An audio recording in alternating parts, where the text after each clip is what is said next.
What's up, Lions of Liberty fans? You can now support this show on Patreon and get exclusive access to bonus audio and video content, including Conspiracy Corner, Degenerate Gamblers, bonus segments with guests, and so much more. Head on over to patreon.com/Lions of Liberty.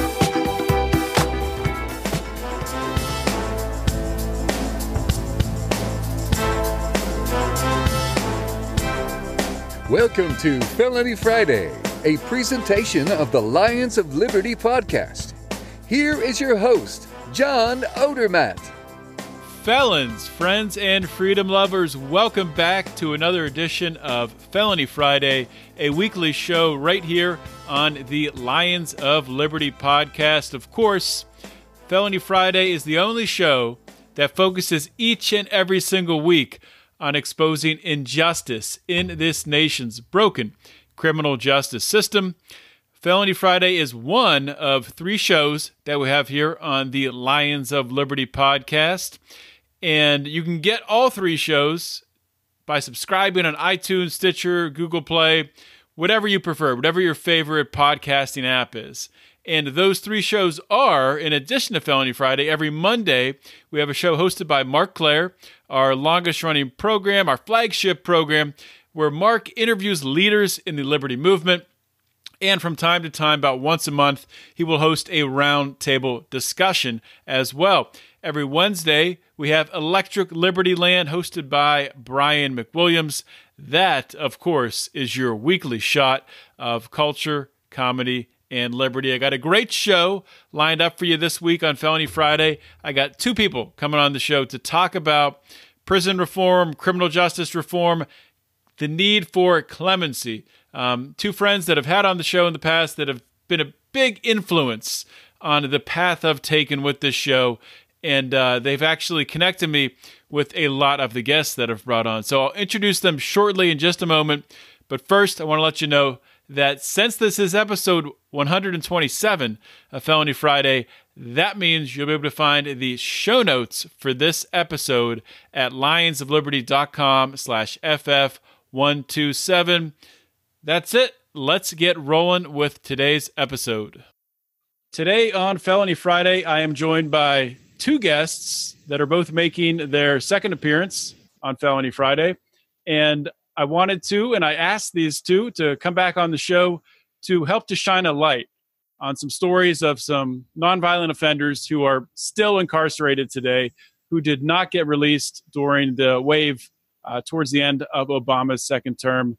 And where many people were granted clemency, but many also were left behind. So I'll just get started right away and introduce the first guest here. She is Amy Povah. Amy appeared back on episode 65 of Felony Friday. She's the founder of the Can Do Foundation. Can Do is a nonprofit foundation that advocates for clemency for all nonviolent offenders. And Amy, I'll just tell you real quickly about her story. But if you want to hear the whole story, which I suggest you should, go back and listen to episode 65. She received a 24-year sentence when she was 28 years old, and her crime was essentially refusing to cooperate with the feds as they were infiltrating her then husband's ecstasy ring.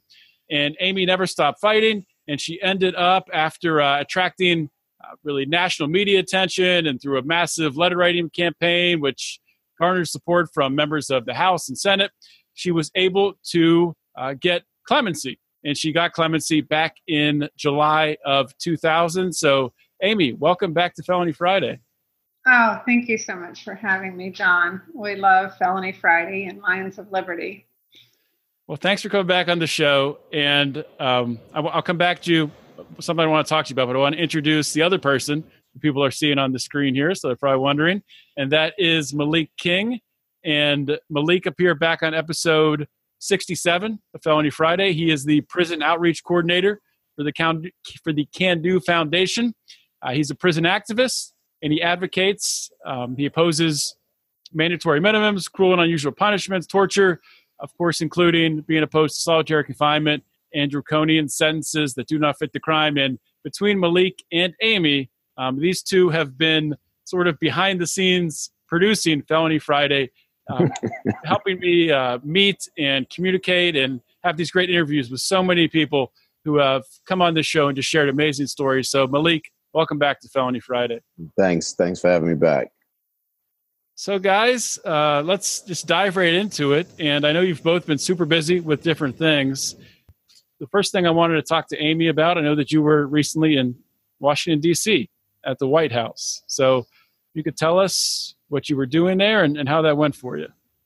Well, I considered it an honor and a privilege, and have been in this work for many years, including 9 years while I was incarcerated, 18 years since I was set free by President Clinton. And I have seen a lot of bills in my time, criminal justice reform bills. And of course, they're never perfect. There's never a bill that has everything we want in it.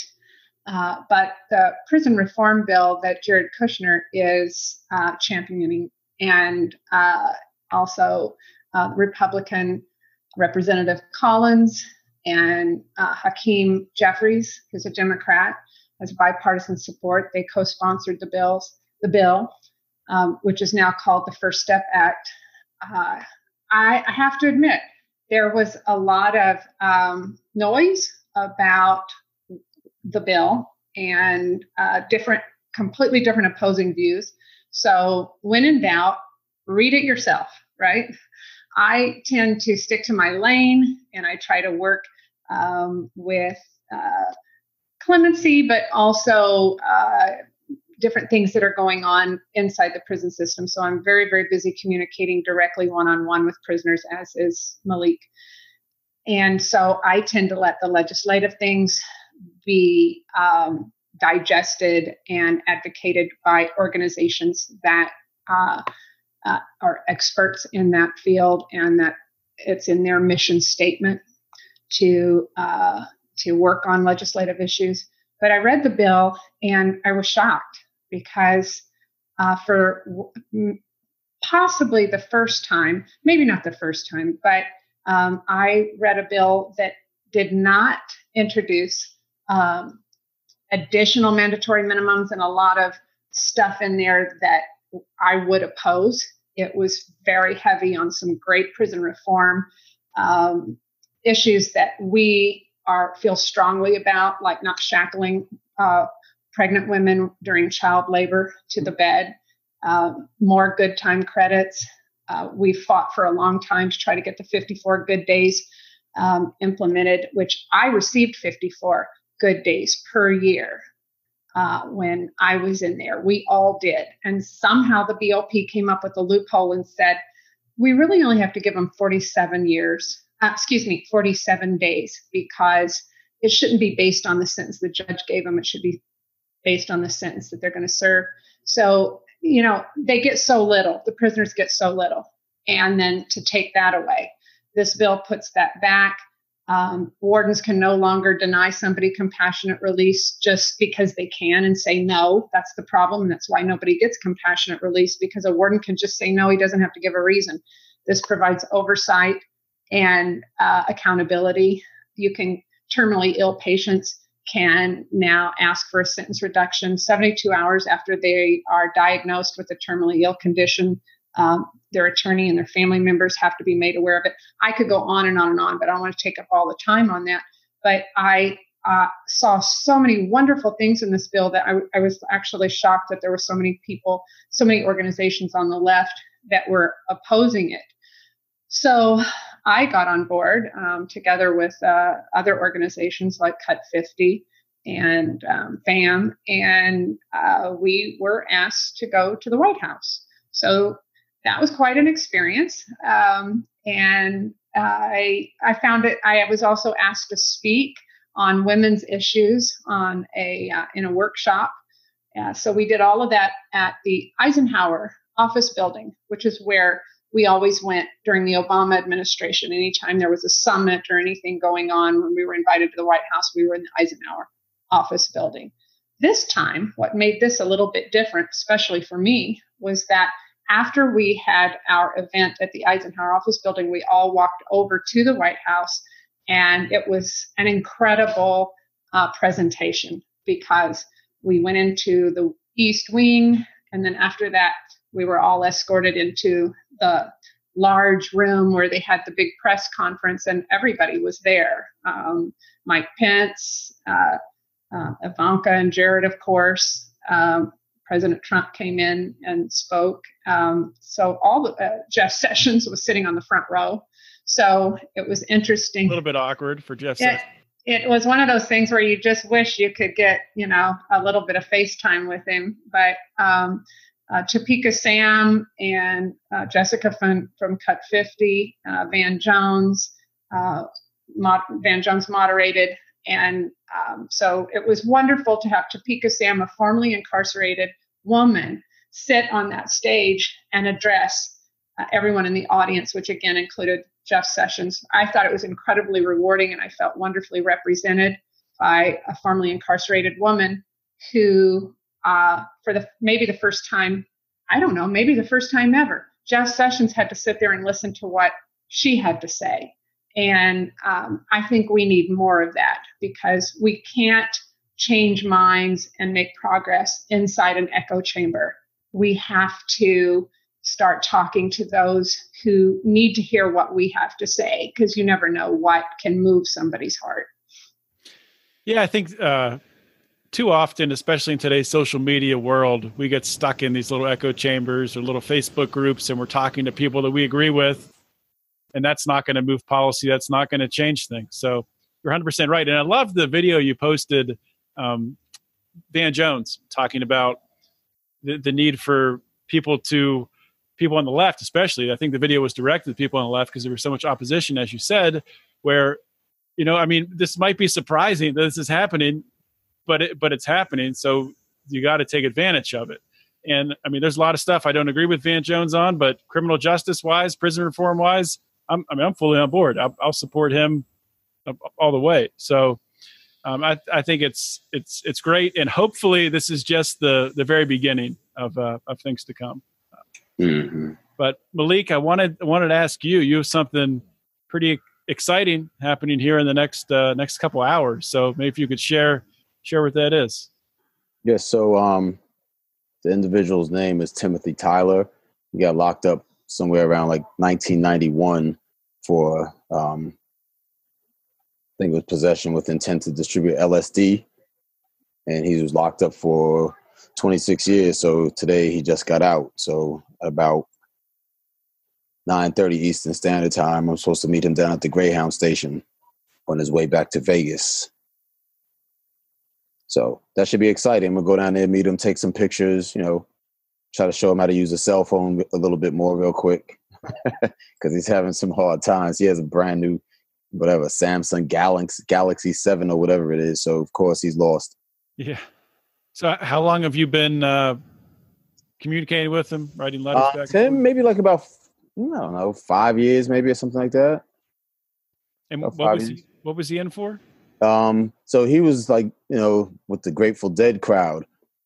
And what happened to him was some of his friends, I think back in Florida, wanted him to send tabs of LSD from the Grateful Dead venues. So he was sending the LSD tabs back to his friends. His friends, of course, got arrested. Tim had no idea that his friends got arrested. His friends told them that the shipment got lost in the mail and to send more. So all that was being recorded. Tim had no idea he sent more. And as a result, the Feds set him up and gave him one of those long sentences. And, they calculated the weight. They counted the weight of the paper and everything that all the LSD was on. And that pushed him over the scale. They enhanced him and gave him life. So how did he get out? How's he getting out now then? Yeah, clemency. Then he had to go through the infamous RDAP program. So okay. He's just completing all that, and now he's on his way home. So he was granted clemency under the previous administration? Right, by number 45. Gotcha. Well, I don't say his name, so I'll just call him number 45. How come you don't say his name? Because he doesn't deserve to be a president. Oh, wow. Okay. I would never call him President Trump, never. Oh, okay, but Obama's the one who, Right. I thought you were talking about Obama. No. Okay. President Obama, Trump is number 45. 44. Yeah, right. Okay. I hear you. Okay. Well, I mean, that's awesome. I'm looking forward to seeing those pictures. Then Yeah, maybe definitely. when we You'll post this see 'em. interview, we can post a link to wherever you have those as well, or maybe we'll put them in the show notes page. Yeah, I'm gonna send them probably like to Amy probably tomorrow at some point, so she'll have them ASAP. Malik patched me in, and we got to talk to Tim earlier a few hours ago, and that's what really is the most rewarding part of this job is getting that phone call where you get to do the big Yahoo. And Tim he was serving a life sentence, and it really is what fuels us and what keeps us fighting for everybody else. I'll bet. And I mean, it must be sort of, I don't know what the right word is, but it must not be easy for the past 2 years, really, where you had it had to be euphoria, where you had so many people getting out. And then it's just like turning off a water spigot. It just stopped. Well, I'd like to weigh in on that a little bit because I really try to leave politics at the door. I just try to do my work. And Obama didn't grant any until his second term. And of course, there was actually quite a bit of criticism in the media during his first term saying, calling him the stingiest president and stuff like that. And some of us were chiming in. But he really delivered. He got busy. We wished he'd started a little bit sooner because when you have that many people filing, it created a paperwork nightmare, and a lot of people got passed over. In fact, in my view, some of the best candidates got passed over. Alice Johnson was one of them. She was number one on the top 25, and everybody on the top 25, the original top 25, because I always put somebody up as soon as somebody comes off, but the original top 25 only has 3 people left that are still in. And what was really insulting was that Alice was always on the number 1 spot. Sometimes people would move, but she was always number 1. So it almost was a little bit personal for me because I really looked at the details of her case, and her warden supported her clemency. That's very rare. Wardens do not like to write letters because then they get a deluge of why won't you write for me? And she was so loved, probably isn't the right word, but she was so respected by the warden for the plays that she put on and the work that she did and the women that she helped. That they had a special place for Alice in their heart, and other staff wrote for her.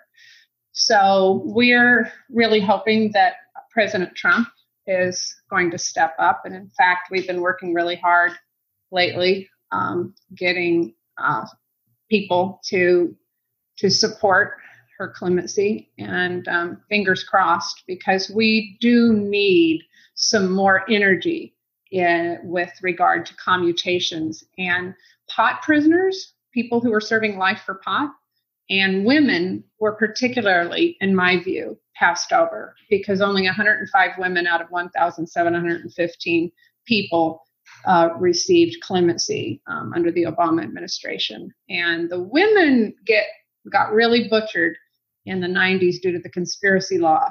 And I say this a lot, so I'm going to say it again because I get pushback that, there's the percentage of women who got clemency sort of matched the percentage of women who are in prison, women to men.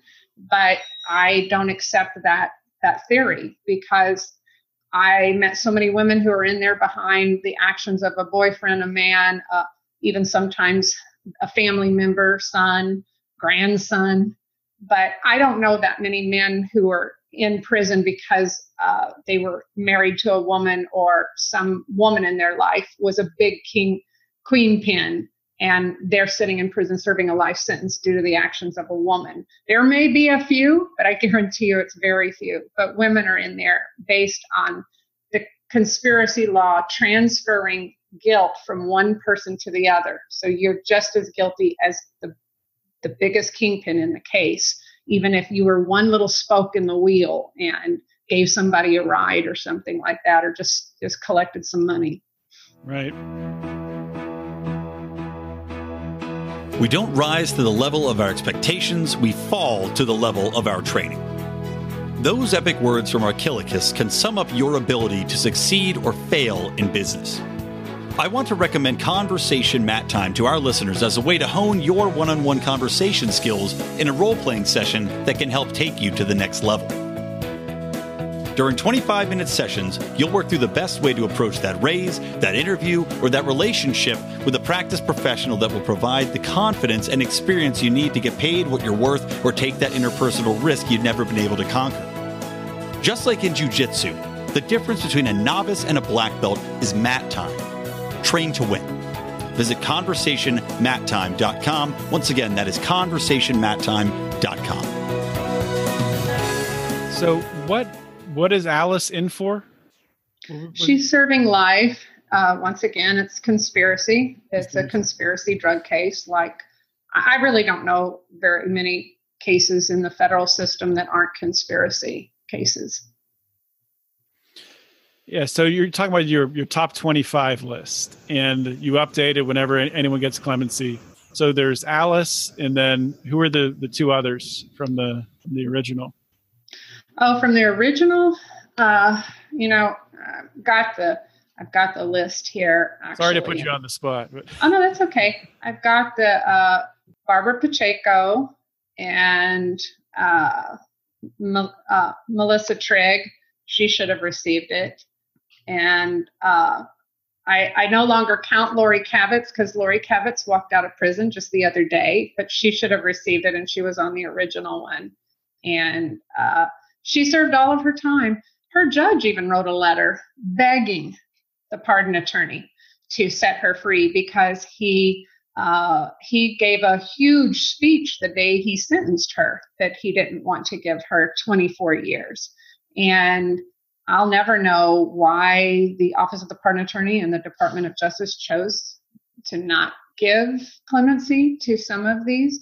But I do know I'm not blaming Obama for not knowing about the cases, because if they don't send them over to the White House, he can't sign them. And a lot of them just did not get submitted over there that should have gotten a favorable recommendation.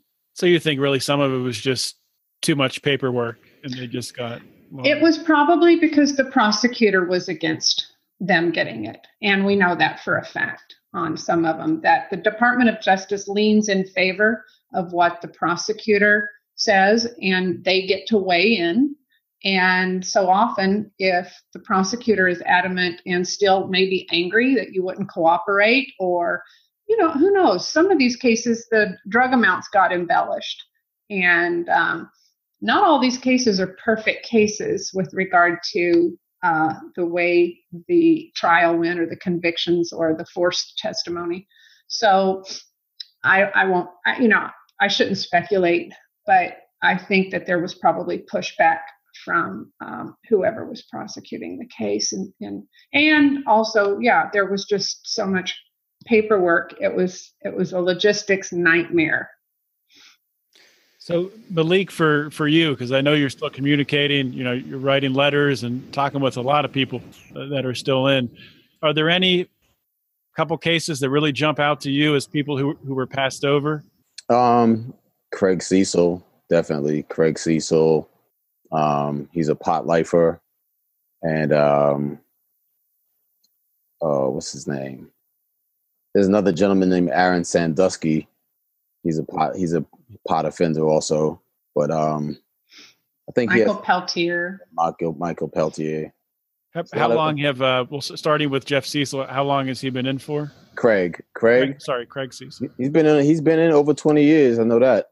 I don't know exactly what year he went in, but he's been in for over 25 years. Just for marijuana. Mm-hmm. Unbelievable. And then the second one you said, is that 20 years around there? Aaron Sandusky. He got 10 years. Aaron got 10 years for medical marijuana. So he, he hasn't served as long as some of the other ones, but his case was very offensive because it was he was doing everything within the legal parameters of California, the proposition way. So, but the feds.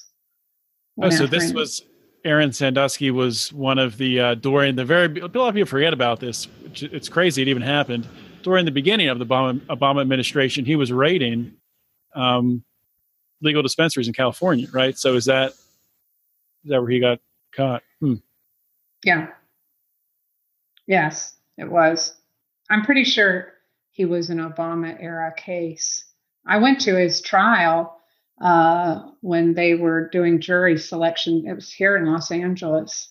And the sad thing, this is another thing about why I support the First Step Act, the prison reform bill that Trump has said that he will sign if we can get it to his desk. Aaron Sandusky, from the time that he was sentenced, he's lived here. He's a native Californian. He's lived here his entire life. His fiancée, Darlene, lives only 30 minutes from Victorville.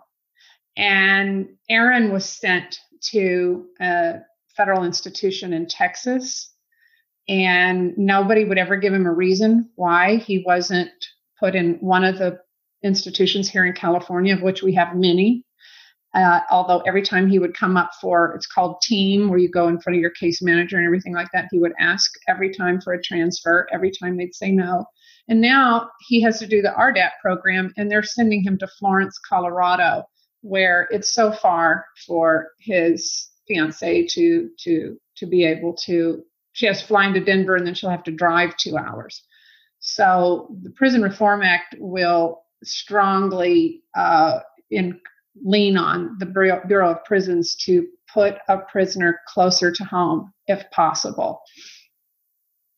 Well, that's good. And that's probably something a lot of people don't even think about. But even if you're talking about, we're talking about nonviolent offenders here, but even if we're talking about violent offenders who are scheduled to get out eventually, they're going to get out of prison. And when they do get out, you want them to be, you don't want them to be angry. You want them to be reformed. And one way to help that is to be closer to family and loved ones, people who can help them. Sending someone to the other side of the country, what the heck's that going to do? I mean, no, it's awful. And I'd like to just chime in a little bit, because there's some cases that are pending that were never denied by the Obama administration.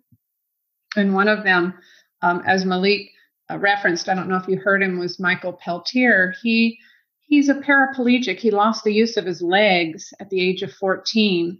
And his brother ran over him. They had a potato farm on the family with a tractor, excuse me. And at a very young age, as a teenager, he learned that marijuana eased his pain much more so than all the opioids and all the harsh pharmaceuticals that he was being prescribed. And so little by little, he started bringing over weed, because he lived just under the Canadian border. And over time, he started bringing more during his life. And then he also found that this was a way for him to make some money where he wasn't a huge burden upon his family. And he's serving life for marijuana, and Maine recently legalized. So he's from a state that has legalized it. Everybody else now can cash in and do what he was doing and what he was driven to do for all the right reasons that we now know. Marijuana has medicinal properties that the DEA and the Department of Justice refuses to accept. And his case was never denied by Obama. It's still pending. And we're hopeful that we can get some more cases and get them some media exposure as well.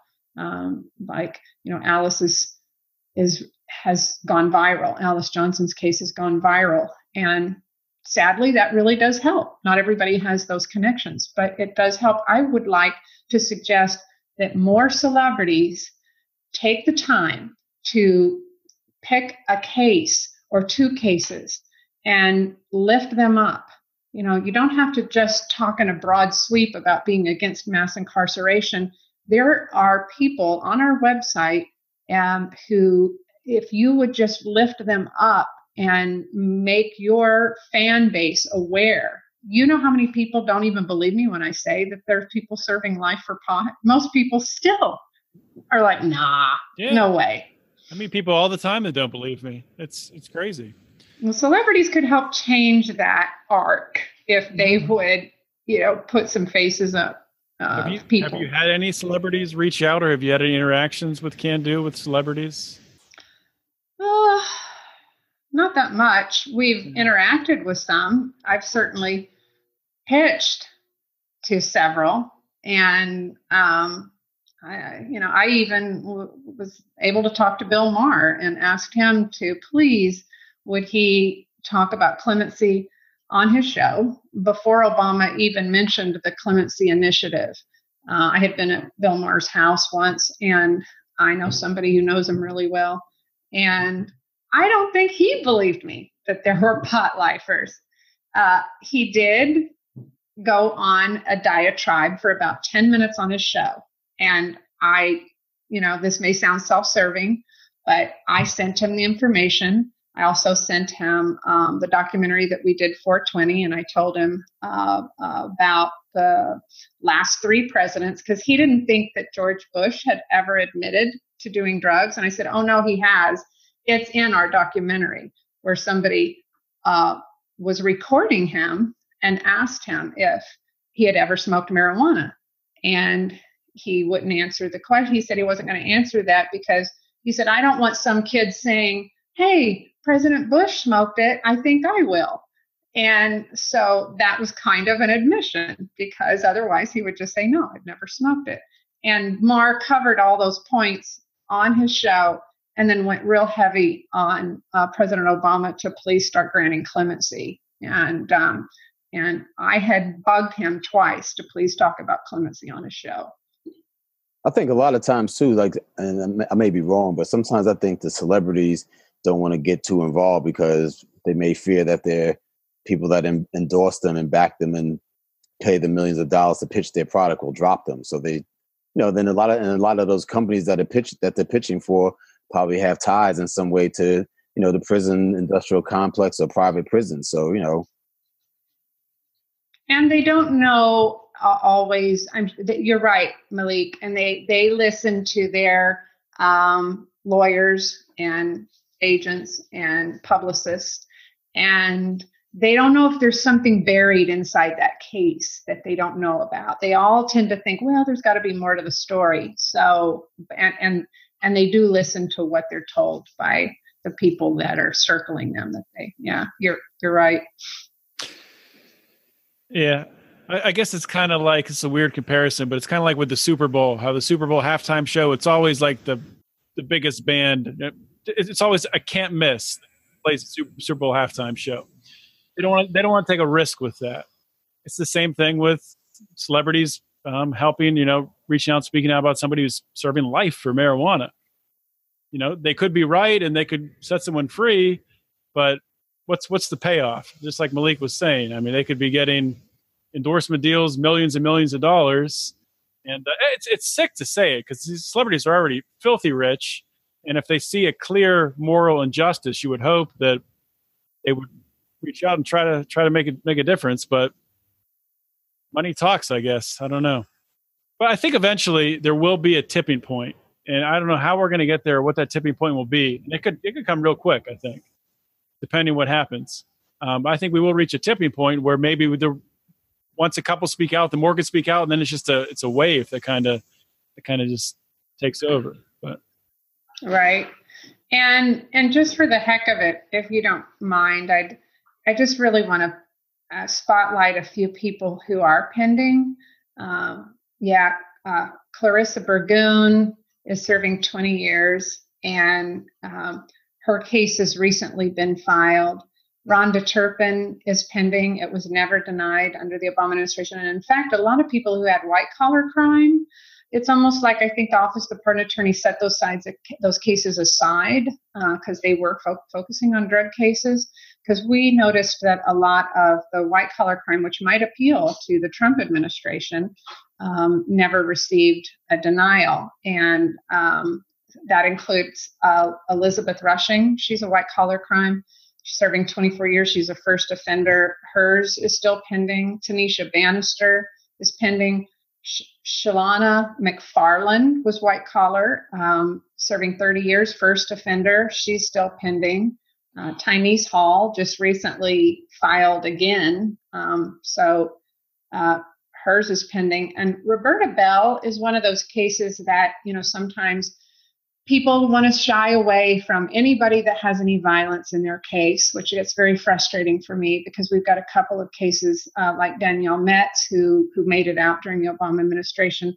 I hate that scarlet letter where violence was involved because it sort of projects onto everybody, even if they had nothing to do with a murder. They didn't know about it. It wasn't at their hand. Michelle West is a perfect example where they gave full immunity to a murder. He never served a day if he would just testify against Michelle and one other gentleman. Michelle was kind of like my situation. She was sort of a girlfriend and worked for the person who ordered a hit, and she wasn't involved in that. And so she's serving 2 life sentences plus 50 years. But the offensive part is that the murderer never served a day. So if the Department of Justice doesn't have any problem with releasing murderers back into society, believe you me, they're not really worried about our safety. It's all about cooperation. Roberta Bell, her co-defendant who did murder somebody, was released recently. He won his appeal. He's out. She just drove a car, was acquitted at the state level, and the feds picked up her case, and we're really praying that she also is released. But her case is still pending. Her clemency petition is still pending. It was never denied. And as Malik pointed out, we've got several men and several pot lifers who are so deserving. So we need some energy with regard to clemency and commutation. We want to bring it back. Well, hopefully this show can bring some energy to that. That's why I wanted to have you guys back on. And I also wanted to thank both of you because you've done so much with Felony Friday, with bringing so many great, incredible stories that I know are having impacts to people listening and picking up these stories and giving others inspiration. We're going to get Tim Tyler on next, ASAP. Absolutely. Heck yeah. As soon as he learns how to use that phone and a computer, we're going to get him on. Malik I think everybody calls Malik first. He's like the go-to. When somebody gets out, they call Malik. So Malik is really the guy who can plug you in with the people who've come out and are still coming out. And also he's hands-on. He walked Cheryl Howard or Carolyn Bell, which when she was she was at a Dollar Tree, and Malik walked her through the place and told her what to do. That was Cheryl Howard. Yeah, she was on FaceTime on her phone. So, I watched her walk up and down all the aisles. It was her first time going shopping in 24 years. So she had no idea what she was doing. So I told Cheryl, this is all on FaceTime. I said, the first clerk that you see, just tell him, look, I just got out of prison after 24 years and I don't know what the hell I'm doing. Cheryl was like, should I say that? And I'm saying, yeah. So Cheryl said, okay, I'm going to do it, Malik. You better not be wrong. So she held her phone up and, I saw the whole transaction. And then the girl in the store, took her time and pointed out at all the aisles to her and where she needs to go for earrings and where she needs to go for this and that. And then the funny thing is when she got to the checkout line, she didn't know how to use the debit card. She didn't know how to use her debit card. So she's still on FaceTime and she's telling me to guide her through it and telling her, no, you're on your own now. Welcome home to the real world. So she's like, no, don't do it now because people are behind me. And if I tell the guy at the cash register that I've been in prison, people online will hear me and so forth and blah, blah, blah. So she was standing there waiting and the cashier is looking at her like, what are you waiting for? Put your card in. Cheryl doesn't know what to do. So she's whispering in the phone, like, what do I do, Malik? What do I do? I said, I don't know, just figure it out. You're welcome home. So finally the clerk, kind of said, insert your card. So she kind of didn't really know which way to put it in, but she got it in. And then she didn't know what the next step was after she got it in. And then finally the clerk told her something like push debit or whatever. And then she got the transaction done. And then on the way home, back to the halfway house, she was still on FaceTime, and I can hear people asking her for $1, like, does she have any spare change? And she's like, should I give them some spare change? I'm like, no, you're not supposed to stop to anybody going back and forth to the halfway house, just walk in a straight line. So Cheryl is like, I feel so bad. They live in so much need. She says, I'm going to go back into the store. She said, I'm going to go back into the store and see if anybody from the halfway house is following me. And then if I don't think anybody's following me, I'm going to go outside the store. And then when I walk past one of the guys, I'm just going to drop the $1 on the ground, let them pick it up themselves. So that's what she did. So she could get in trouble for giving someone $1 on the street. But she's not supposed to stop and talk to anybody, from what she told me, as she's going to and from the halfway house, on her passage. So there's no interaction with anybody on the outside. And I told her the reason for it probably is like somebody can pass something to her and she may not even know it. Next thing you know, she's back in prison. Yeah. Yeah, that's a crazy story. It's something you would never even think about. I mean, it was so interesting. Prison, just figuring out how to shop at a store. It was amazing watching her try to figure it out. Yeah, I'd like to add to Malik's point. People just want to believe that rules have some logical basis. But Ramona Brandt, God rest her soul, she was in the halfway house, and they let you go out to on a shopping day, and you have to tell them where you're going to go. And she needed to go to the Burlington. She wanted to get a coat. She wanted to go to Walmart, and she wanted to go to one other place. I can't remember now. And so she came back and she gave them the receipts. And the first thing they do is they look at the receipts and they look at the timestamp. And the horrible thing is that they don't tell you that to be sure to go to the stores that they write down in that order. It's almost like a gotcha. So when she came back, they said, oh, you went to the right stores, but in the wrong sequence. And they wrote her up because she didn't go in the right sequence, which of course you're going to go whichever is, like mileage wise, however it works out best. So you can get back to the halfway house on time. And they almost don't tell you intentionally so that they can just sort of enforce that you're a failure. A lot of that happens where they set you up to fail instead of helping you, which is the original intent of that transitional phase. And so, yeah, as Malik points out, if they were to even ask you questions and you could say, oh, well, I gave a homeless person, I don't even know if it's against the rules, but if it is, they could write you up for it. Feel free either of you to chime in, but how would you fix that? I would think you'd have to somehow find a way to incentivize, there not being recidivism. Somebody comes to your halfway house and they don't come back through again, some sort of incentive. You guys have any thoughts on that? Yeah, they need to retrain staff. But Malik, you probably have some ideas with that. I don't know, because it varies from halfway house to halfway house. Like the place, like where Cheryl Howard is at, like they're writing her up because if she has, problems remembering things. So, she's gotten written up, but she has paperwork showing that she has problems, with memory. But yet, they're writing her up for stuff like, not putting her combination lock on her locker when she's gone or when she's not around, I'm gonna get her on the show, John. She can tell you the story better than I could. I'll get it. I'll yeah, we'll wait till she's out of the halfway house. We don't want to. Probably no podcasting from the halfway house. That's probably a rule. And and while she was at the halfway house, I forgot what it was, but they locked her up, so she did 2 days in jail while she was at the halfway house. And then they apologized. And then they So somebody else apologized for it. But yeah, we probably shouldn't talk about that until she's out of the halfway house, because they really get super sensitive that, we even discuss what goes on in there. Which is nuts. I mean, it's the United States of America. I mean, right. Freedom of speech. You're allowed to be criticized. Right.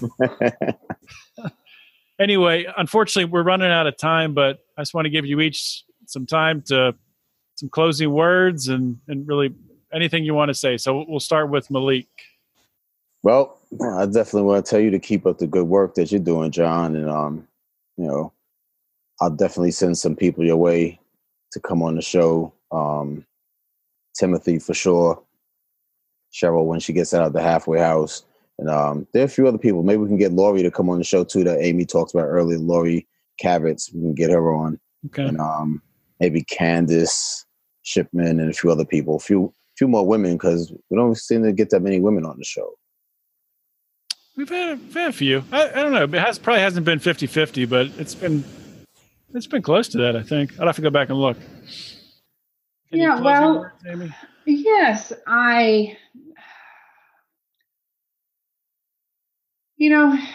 it's such everything seems to be bittersweet, because as you said, there was just so many people coming out during the Obama administration. We were all celebrating, and it was a wonderful feeling.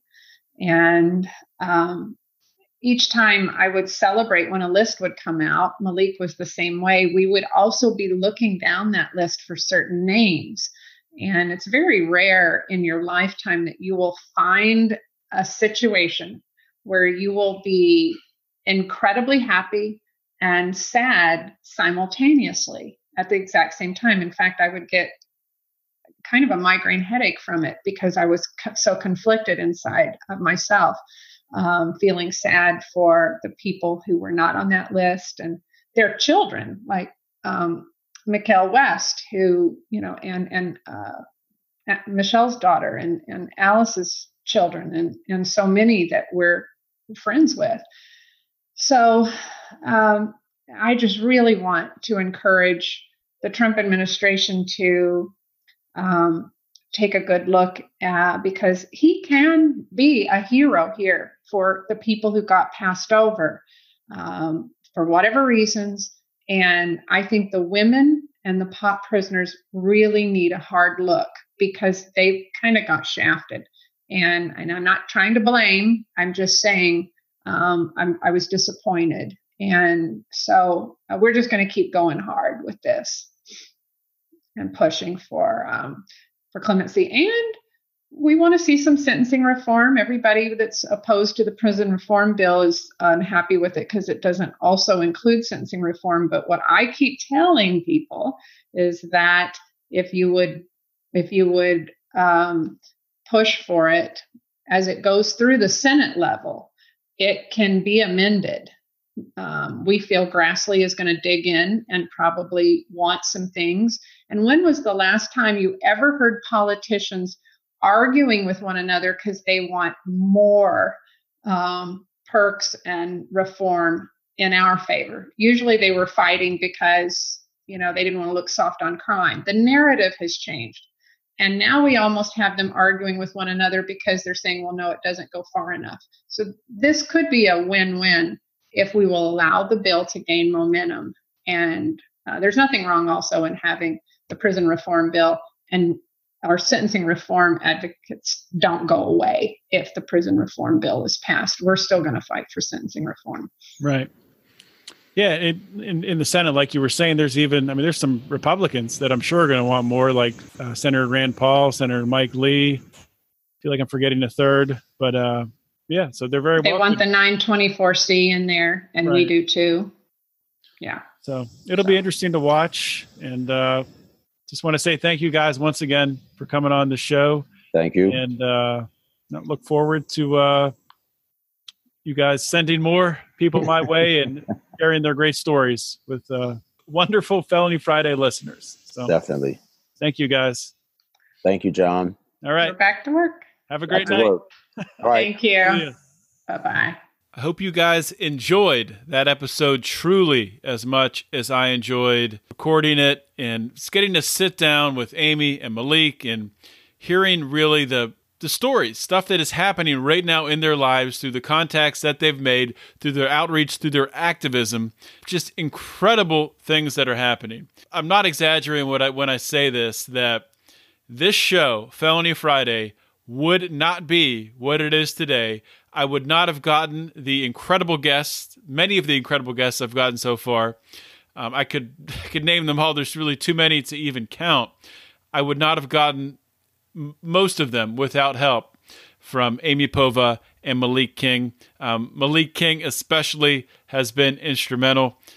Both of them are so connected. They know everybody in this movement. They stay in such close contact with so many nonviolent offenders across the country who are locked up and can't get out, and they're helping, fighting every single day to get these individuals clemency. You know, I think it's interesting that on this episode, we recorded this before Kim Kardashian met with President Donald Trump to talk about getting clemency for Alice Johnson, the 63-year-old grandmother who is in prison for a conspiracy charge. And we talked about that on the show a little bit. And Kim Kardashian met with President Donald Trump, and it was kind of interesting because at the time when it happened, day of that night, there were a lot of people on Facebook, a lot of people who I'm friends with on Facebook who've been on the show in the past too, who were not in favor of it. They thought it was bad. They thought Kim Kardashian was out of line for stepping in and meeting with Donald Trump. Leave it, to paraphrase them, they would say, leave it up to the activists. You're out of your element here, Kim Kardashian. And I just want to bring this back to today's episode because what Amy Povah was talking about, the need to get celebrities involved, the need to get more celebrities involved, it is so important. And I have no problem. I have zero issue with Kim Kardashian getting involved in meeting with President Donald Trump. And I hope she's genuine. I hope she actually cares.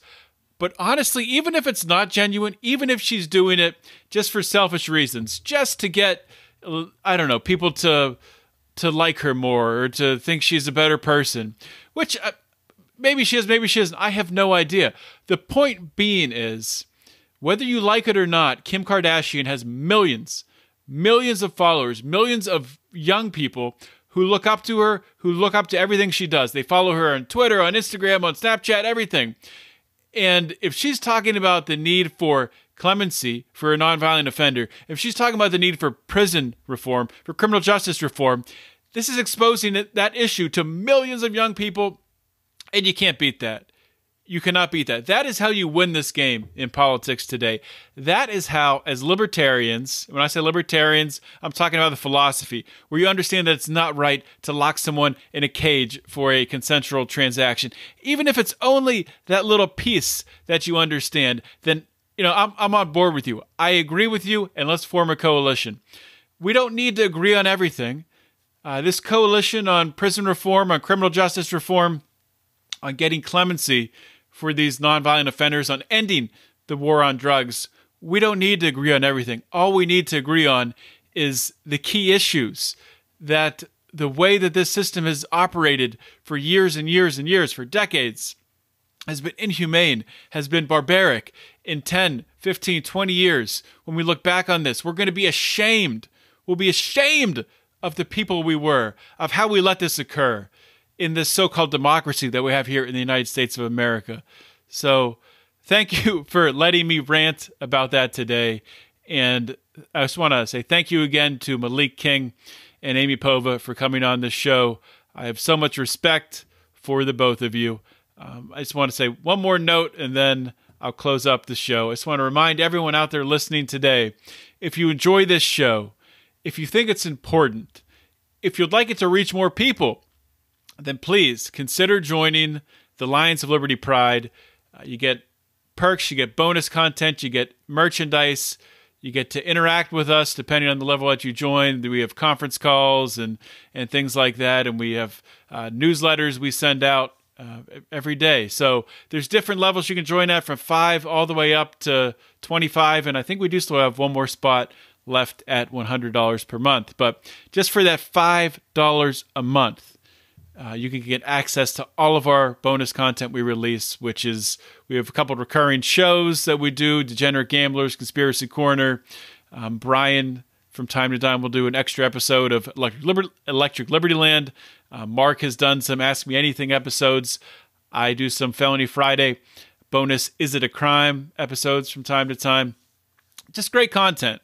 And honestly, we do this extra content because we want to grow this show, and it's another incentive. We do obviously enjoy producing the content, but the point here, the point of having the pride, and the point in me asking you right now to join the Lions of Liberty Pride is because we need your help to grow this show, to take it where we want to. So to join, go to patreon.com/Lions of Liberty.